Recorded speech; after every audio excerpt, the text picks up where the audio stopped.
Hey. What's up, everyone? It's your boy Ron, aka Ron the Artist, coming to you live. And welcome to Ron's Recap. I'm here today to recap and review the TV show RuPaul's Drag Race, Season 14, Episode 7, titled The Daytona Wind. Now let's get into it. Alright. Episode starting off with Diabetes being bitter and bashful towards George's after they did the little recap or read the lipstick left on the mirror of metamorphosis. Diabetes being bashful and petty, bitter because George's won. She won the last week's challenge, and yeah, I kind of agree with her on that. I kind of somewhat agree with Diabetes. Yeah, I agree that her look wasn't winning material, and I didn't think she should have won, but it was the judge's decision on that win, and it wasn't hers. It wasn't like something she signed up for and cheated to get to. So congratulate her, and just step your cookies up, Diabetes.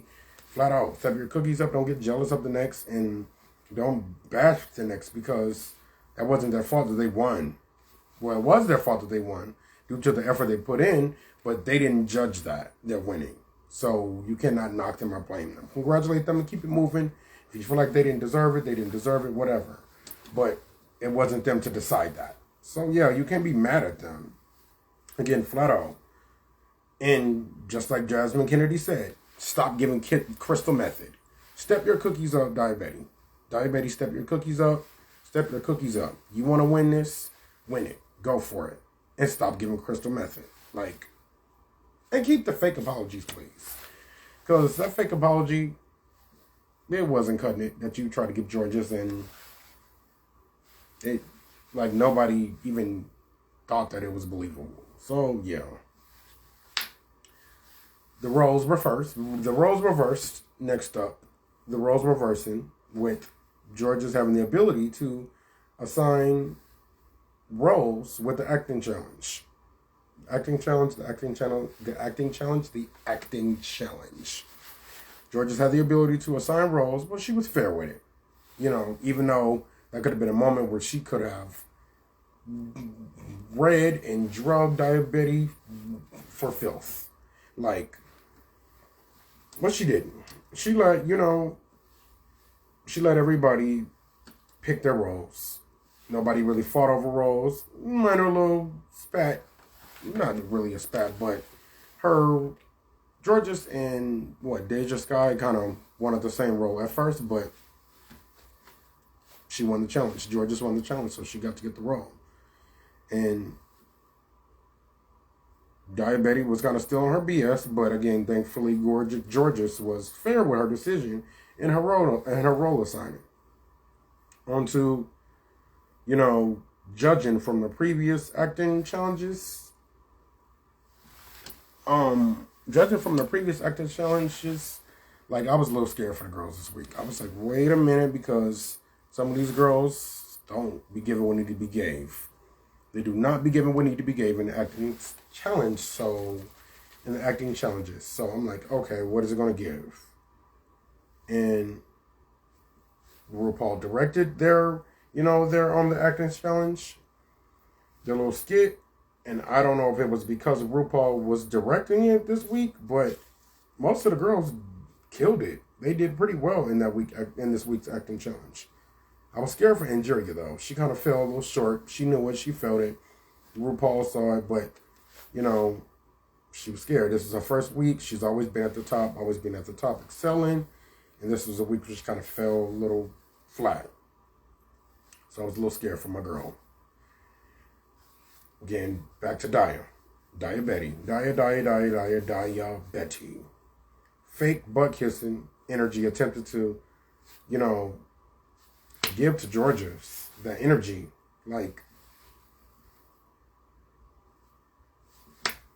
Are you still mad at me?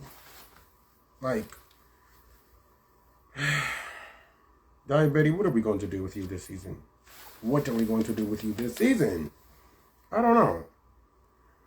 But on to the Folsom Street Fair subject. I hope I'm saying that right. Folsom Street Fair. I was with Angeria on that. Like, I've never heard of it. Maybe I've seen a few pictures of something of the sort, but I was intrigued by hearing it. I was intrigued by hearing about it, and I like to see what it's about. Maybe one day I could go. Hey, hell, maybe one day they might call for Angeria to host an event for them. You'll see what comes from it. All right, so on to the runway. Willow Pill started off. I loved her ponytails with the hands, holding them up like this, holding the ponytails up, just, unique.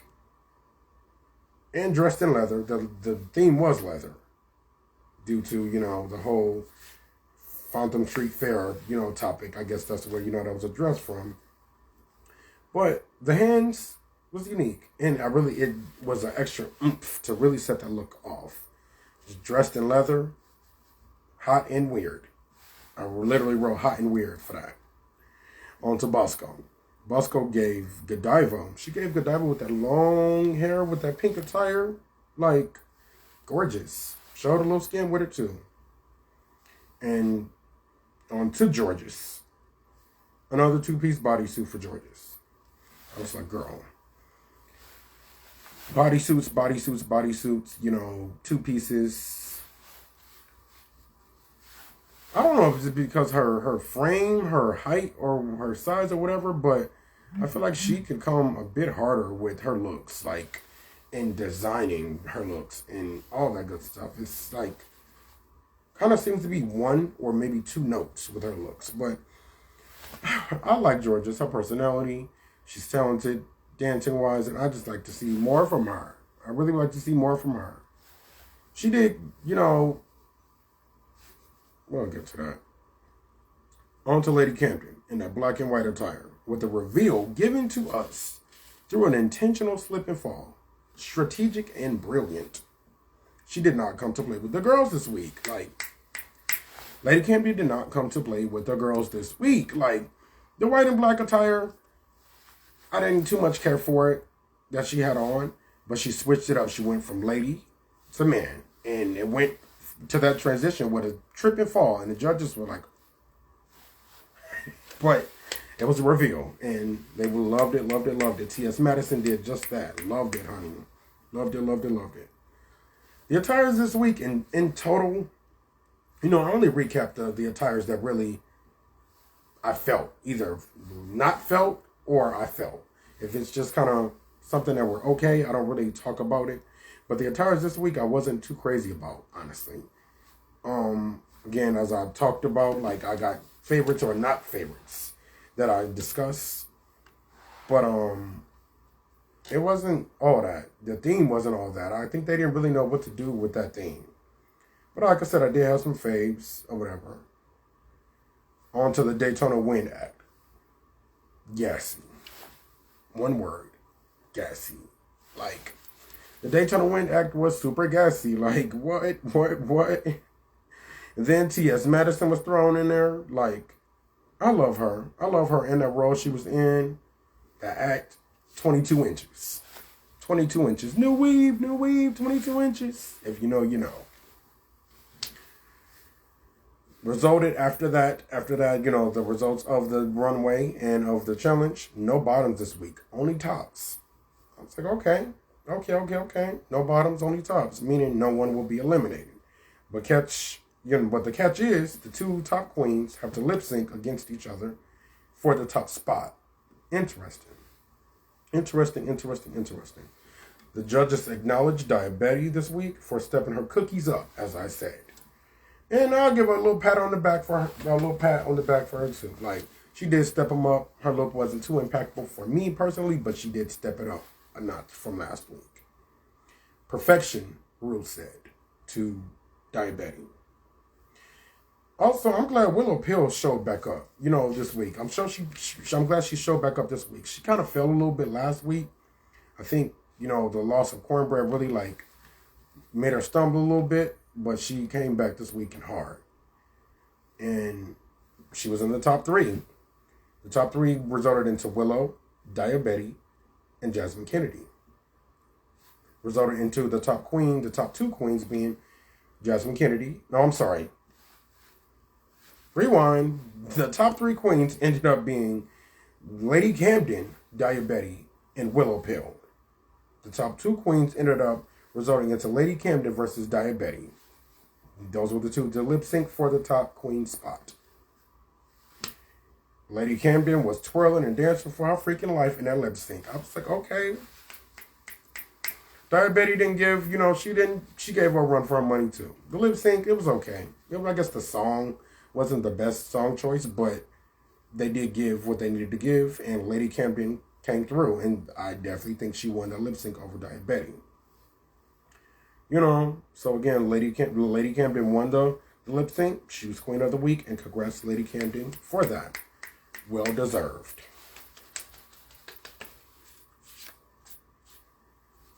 On to Untucked. Bosco. Bosco did not want to let Daya Betty glow too long in her Untucked. That was hilarious. That was funny. I'm like, girl, let Daya Betty digest and be proud this week, because she did step her cookies up. So give her that. Applaud her for that. Let the girl glow. Let the girl glow, because she been on a spree of being a Debbie Downer for the last 2 weeks. Let the girl glow. She did it because she, Debbie Downer, feeling robbed the last 2 weeks, especially last week, so let the girl glow. On to, the saddening stories. The saddening stories that were told about, their families, the girls' families and parents.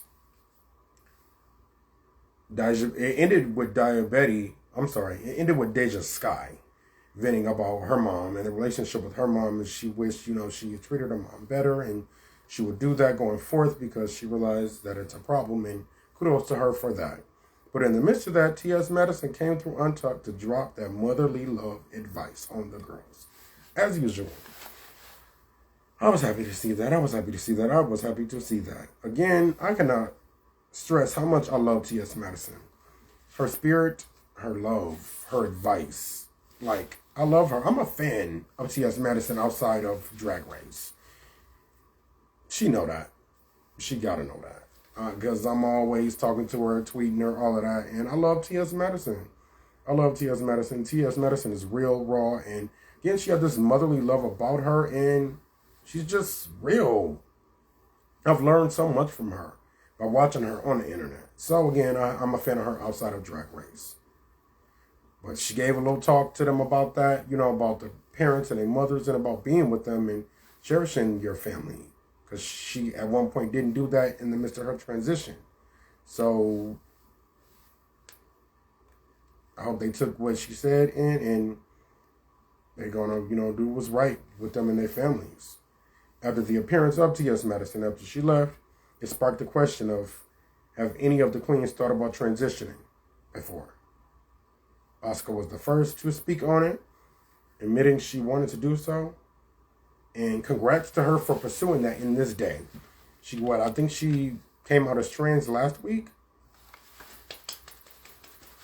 Live your truth, girl. Live your truth. Live your truth. It's hard in this day, being under the umbrella from the LGBTQ+.